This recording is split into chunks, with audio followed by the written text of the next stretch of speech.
to the FBI? How many FBI agents or confidential informants actively participated in the events of January 6th? Sir, I'm sure you can appreciate that I can't go into the specifics of sources and methods.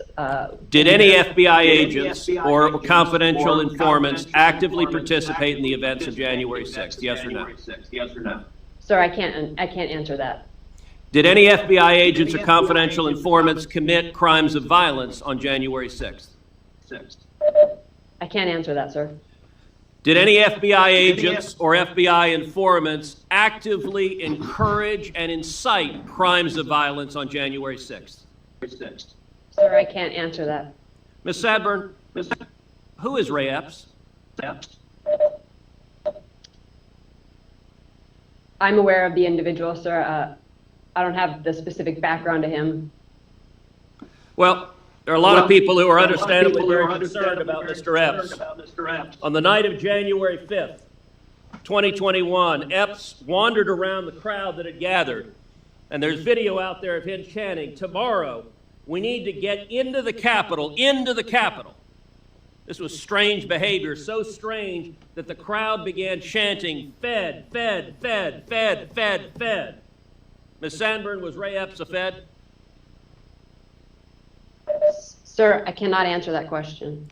The next day, on January 6th, Mr. Epps is seen whispering to a person, and 5 seconds later, 5 seconds after he's whispering to a person, that same person begins to forcibly tear down the barricades. Did Mr. Epps urge them to tear down the barricades?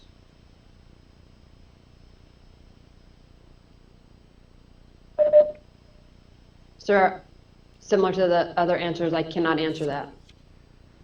Shortly thereafter, the FBI put out a public post seeking information on individuals connected with violent crimes on January 6th. Among those individuals, in the bottom there, is Mr. Epps. The FBI publicly asked for information, offering cash rewards leading to information leading to the arrest. This was posted, and then, sometime later, magically, Mr. Epps disappeared from the public posting. According to public records, Mr. Epps has not been charged with anything. No one's explained why a person videoed urging people to go to the Capitol, a person whose conduct was so suspect the crowd believed he was a Fed, would magically disappear from the list of people the FBI was looking at.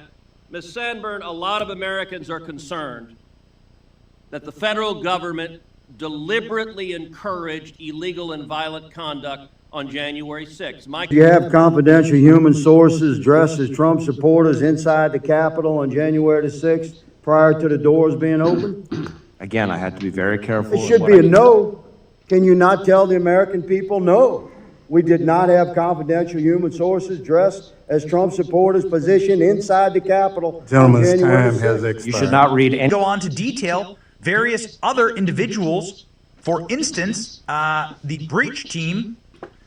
Why did this breach team, that was the initial team to cut the wires and to walk into the U.S. Capitol, why did this team start doing that before Donald Trump had even remotely finished speaking? That doesn't make any sense. Donald Trump hadn't even finished speaking 20 minutes before Trump was done talking. That breach team was already rushing the Capitol. Makes no sense. Why are they so organized? Why are they sitting here like in an organized fashion cutting down the fencing and the wire? Former Capitol Police Chief Stevenson reportedly has asserted that the protest crowd was filled with federal agents. Are you aware of his assertion? I am not.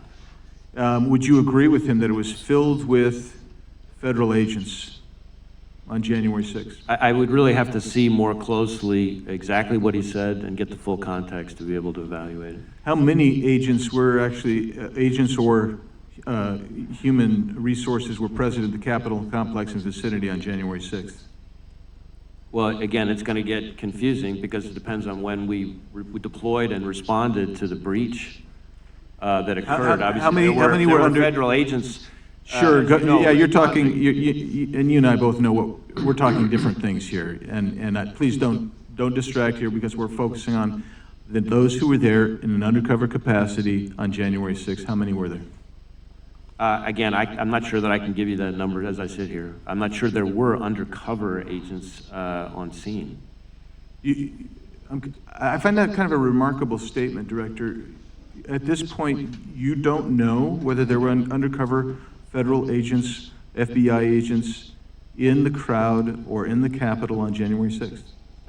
I say that because I want to be very careful. There have been a number of court filings related to some of these topics, and I want to make sure that I stick within what's in. I understand that, but I thought I heard you say you didn't know whether there were FBI agents or informants or human sources in the Capitol or in the vicinity on January 6th. Did I misunderstand you? I thought that's what you said. Well, I referred very specifically to undercover agents. Yeah. And so are you acknowledging then there were undercover agents? As I sit here right now, I do not believe there were undercover agents on scene. Any assets? FBI agents. Did you have any assets present that day in the crowd? When it comes to what you're calling assets, or what we would call confidential human sources, that's a place where, again, I want to be careful, much as I said in response to an earlier question. There are court filings that I think speak to this that I'm happy to make sure we get to you, assuming they're not under seal, and that can better answer the question than I can as I sit here right now. In the same June 2021 committee hearing, you told us that the FISA court, quote, approved FBI procedures, minimization procedures, collection and procedures, querying procedures, did not find misconduct, close quote. That's what you said. Specifically, you said the FISC found no misconduct, yet 3 months later, the Inspector General found widespread problems in FBI's FISA applications, raising serious questions about the FBI review process of applications, including hundreds of examples of noncompliance with Woods procedures, for example. Now to this fella, this character, Mr. Wray Epps. We've all heard of him. We've heard of Mr. Wray Epps. He was number 16 on your FBI most wanted list. He was encouraging people the night prior and the day of to go into the Capitol. And Mr. Wray Epps can be seen at the first breach of Capitol grounds at approximately 12:50 p.m. Play the clip, please.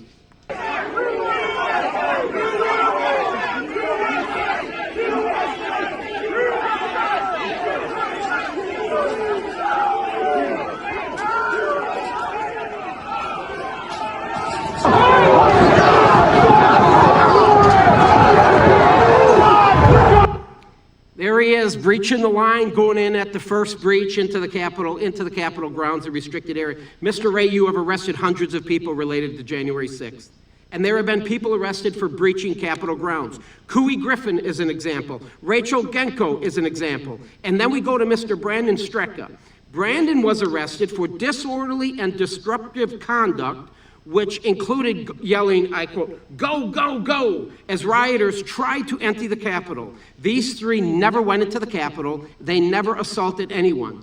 So let's be honest with each other. There is very little difference between the actions of Wray Epps and Brandon Strecka that day, but yet Strecka was arrested and Epps wasn't. Epps also testified to the January 6th committee. He was back at his hotel when video evidence showed that he wasn't. He lied. He was on the Capitol grounds just as Brandon Strecka was. Epps even texted his nephew at 2:12 p.m. and said, I quote, "I was in the front with a few others." It was on the video. "I also orchestrated it." Now look into the camera, sir, when you answer my next question. Are you going to arrest Mr. Epps, yes or no? I'm not going to engage here in a discussion about individual people who are or are not going to be prosecuted. Can I get a commitment? You just watched the video. I'm an old law dog. I understand a little bit about probable cause. He did very little. There was very little difference what he did and Mr. Strecka. You can see him. He's encouraging. I almost think he's inciting a riot. He's encouraging people the night prior to go into the Capitol. The day of, go into the Capitol. And he was at the first breach. And he breached the restricted area. Everybody, a lot of people getting arrested for not going into the Capitol, but they're in the restricted area. But yet, Wray Epps, who many people feel, fed, right? And there's a lot of clout over this. So my point is this.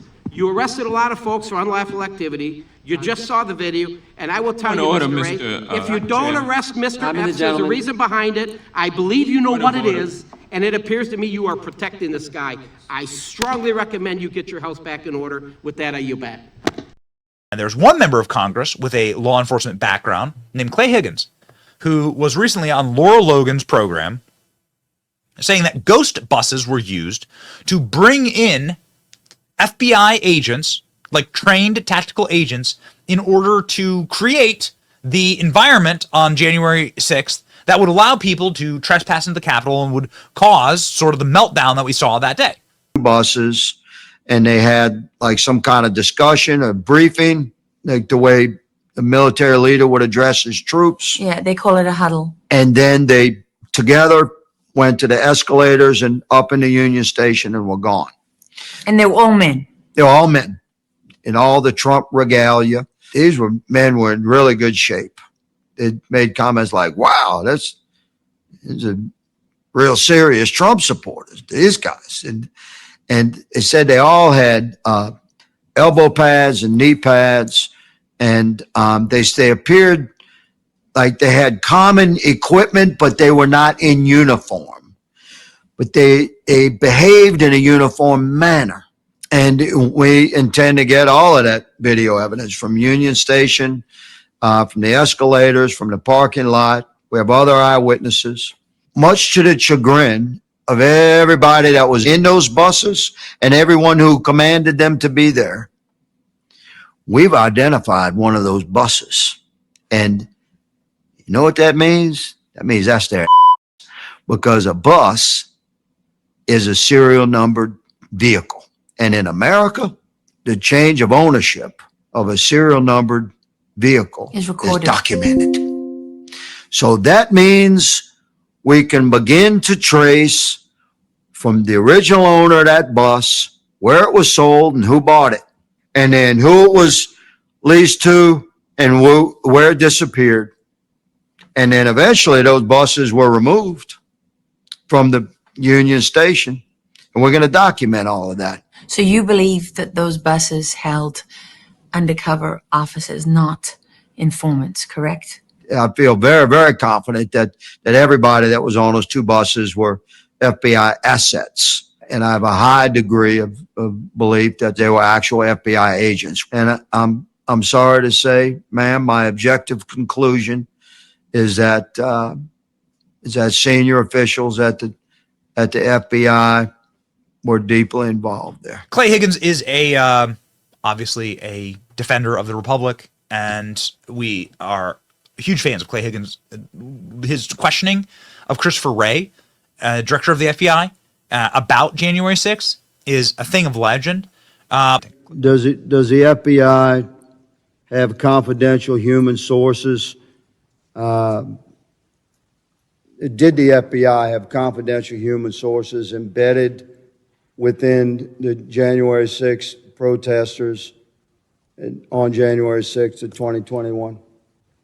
Well, Congressman, as I'm sure you can appreciate, I have to be very careful about what I can say about when Even now, because that's what you told us 2 years ago.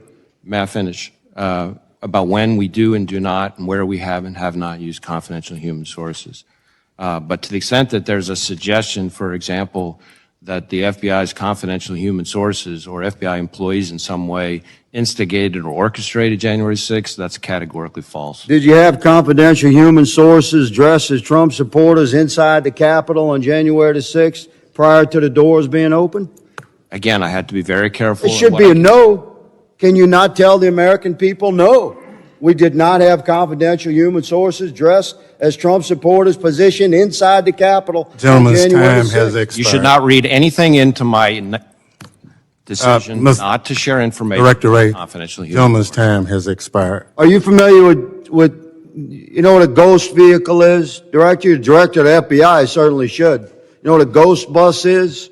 A ghost bus? Ghost bus. I'm not sure I've used that term before. Okay. Well, it's pretty common in law enforcement. It's a vehicle that's used for secret purposes. It's painted over. These two buses in the middle here, They were the first to arrive at Union Station on January 6th, 0500. I have all this evidence. I'm showing you a tip of this iceberg. Mr. Chairman. These two buses Mr. are Chairman. painted completely white. Point of order. Point of order. Sure. Just run over the time. I understand, but you'll recall that Ms. Jackson Lee's been allowed to go 2 minutes before. Now recognize Mr. May I Wray. close this statement, Mr. No, Chairman? I think your time is expired. This is a very significant hearing, Mr. Chairman, and these buses are nefarious in nature and were filled with FBI informants dressed as Trump supporters and deployed onto our Capitol on January 6th. Now, your day is coming, Made your Mr. Wray. point, Mr.